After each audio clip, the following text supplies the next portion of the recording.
ये पूछ सकते हैं आप, ताक कभी पीने का, दूध कभी पीने का?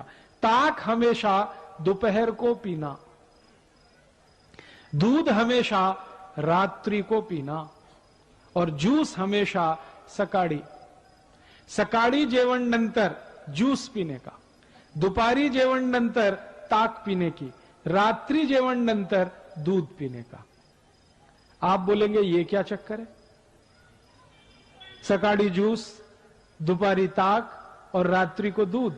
बात ऐसी है, हम जो भी कुछ पीते और खाते हैं, हमारे पोट में उसको हजम करने के लिए, पाचन करने के लिए कुछ रस की जरूरत पड़ती है, जिसको अंग्रेजी भाषा में एंजाइम्स कहते हैं.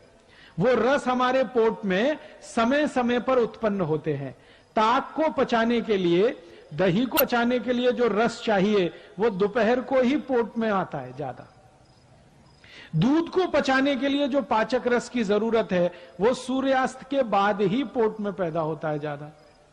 और जूस को पचाने के लिए जिस पाचक रस की जरूरत है वो सकाळी सबसे जास्ती होता है. इसलिए नियम बना दिया गया, सकाळी जेवण नंतर जूस, दुपारी जेवण नंतर ताक, रात्रि जेवण नंतर दूध.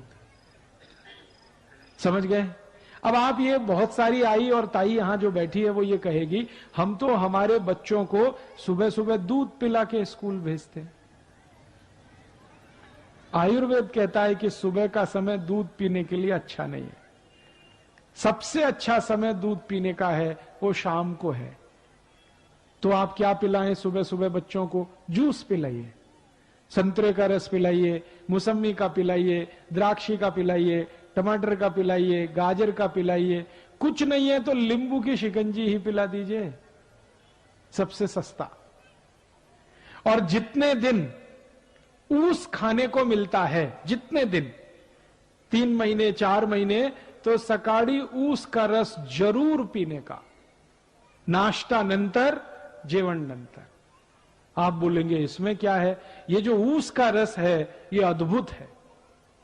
इसकी सबसे बड़ी विशेषता है कि इसमें भरपूर मात्रा में कैल्शियम है. और हमारे शरीर की ये जो हड्डियां होती हैं, इनको बनाने के लिए कैल्शियम सबसे जास्ती उपयोग में आता है. और जूस जो है, ऊस का रस, उसमें सबसे जास्ती कैल्शियम. फिर दूसरे नंबर पे सबसे जास्ती फास्फोरस है. कैल्शियम और फास्फोरस अगर किसी किसी रस में है तो वो तो सबसे अद्भुत है. इसलिए ऊस का रस जितने दिन मिले जरूर पीना. क्या क्या फायदा होगा? हड्डियां मजबूत होंगी, शरीर में चुस्ती फुर्ती रहेगी, ताकत बहुत ज्यादा आएगी. और मैं आपको 1-2 माहिती देता हूं. जो ऊस का रस पी सकते हैं सुबह सुबह, उनको जिंदगी में कभी भी काविड़ रोग नहीं हो सकता. काविड़ समझते हैं मराठी में? जॉन्डिस.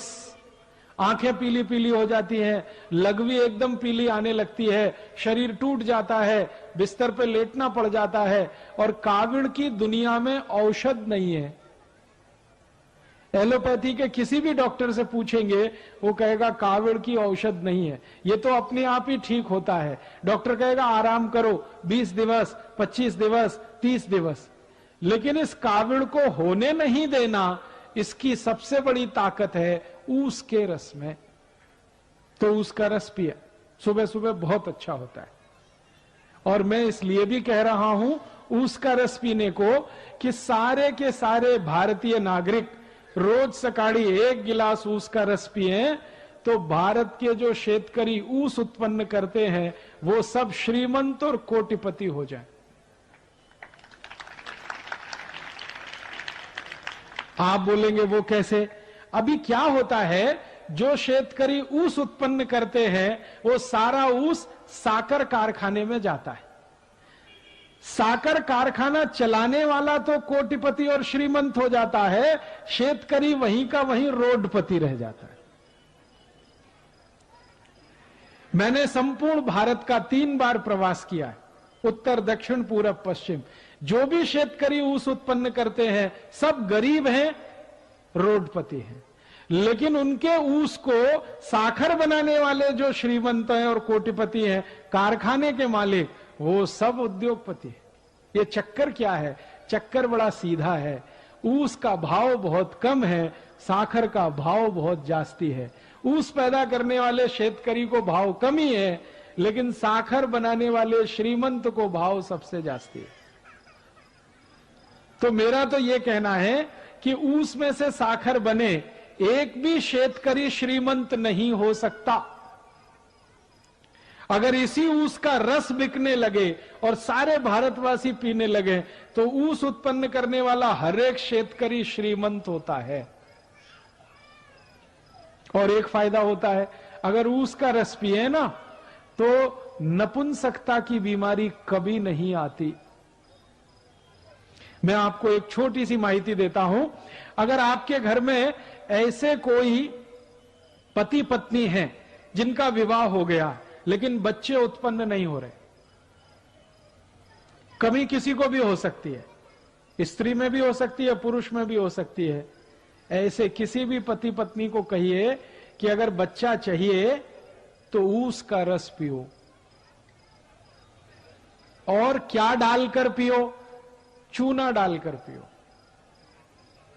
चूना देखा है पान में जो लगाते हैं, वो चूना 1 ग्राम 1 गिलास ऊस के रस में मिला के 3-4 महीने से 5-6 महीने तक कोई भी पी ले, बड़े आराम से बच्चा हो जाएगा।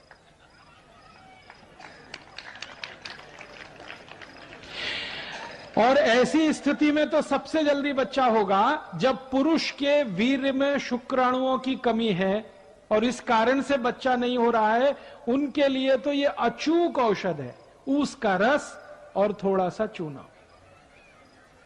ये ऊस का रस और चूना दुनिया की सबसे अद्भुत औषध है।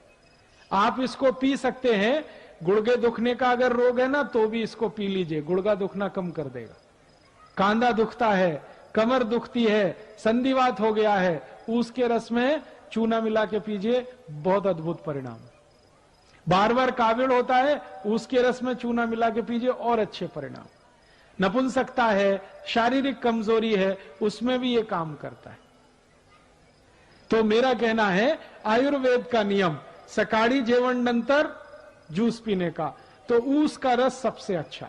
दूसरे नंबर पर संतरे का रस, मौसमी का रस, द्राक्षी का रस, टमाटर का रस, गाजर का रस। और ये जितने भी रस आप पिएंगे सबका पैसा शेतकरी समाज को ही मिलेगा। और शेतकरी समाज को पैसा मिलेगा, शेतकरी समाज श्रीमंत होगा। मेरी आपको एक छोटी सी विनंती है, कुछ और रस आते हैं हमारे देश में बोतल में बंद, वो कभी नहीं पीना, वो सब खतरनाक है। जैसे बोतल बंद, बाटली में बंद एक रस आता है पेप्सी कोला, एक है Coca Cola, Thums Up, Limca, Citra, Mirinda, mango Frooti, ये सब बाटली में बंद आते हैं ना, और पैकेट में भी बंद आते हैं। ये खराब है, इनको नहीं पीना, क्योंकि इनमें दम नहीं है। आप बोलेंगे क्या दम नहीं है? इनमें है क्या? मैं विज्ञान का विद्यार्थी रहा हूं और विज्ञान के विद्यार्थियों के ऐसे 14 तरह के केमिकल मिलाए जाते हैं और ये सब जहर हैं, सभी विष हैं। ये पेप्सी और कोका कोला में तो एक केमिकल मिलाया जाता है, उसका नाम है फास्फोरिक एसिड। ये फास्फोरिक एसिड से आप जानते हैं क्या बनता है? संडास साफ करने वाला हार्पिक। आपने टीवी जाहिरात देखा? हार्पिक, वो संडास पात्र पे डालो, 2 मिनट में फ्लश करो, झकाझक सफेद कर देता है। वो कैसे कर देता है? उसमें एसिड मिलाया हुआ है जिसको तेजाब कहते हैं और उसका नाम है फास्फोरिक एसिड। वही एसिड पेप्सी कोका कोला में भी मिलाया जाता है। तो एक बार मैंने सोचा कि हार्पिक से अगर संडास साफ हो सकता है तो पेप्सी से भी होना चाहिए, क्योंकि दोनों में एसिड है। तो मैंने मेरे घर में करके देखा। मैंने मेरे घर में क्या किया, 1 महीने तक संडास साफ नहीं किया, खूब गंदा हो गया, एकदम पीला पीला कचरा जमा हो गया उसमें। फिर मैं पेप्सी और कोका कोला की बाटली लेके आया और संडास पात्र पे गिराया और 2 मिनट के बाद पानी से फ्लश किया। संडास पात्र झक्काझक सफेद, एकदम व्हाइट एंड व्हाइट, एकदम नीट एंड क्लीन। वो दिन से मैंने एक जाहिरात शुरू किया है, ठंडा मतलब टॉयलेट क्लीनर। ठंडा मतलब कोका कोला नहीं है, ठंडा मतलब टॉयलेट क्लीनर।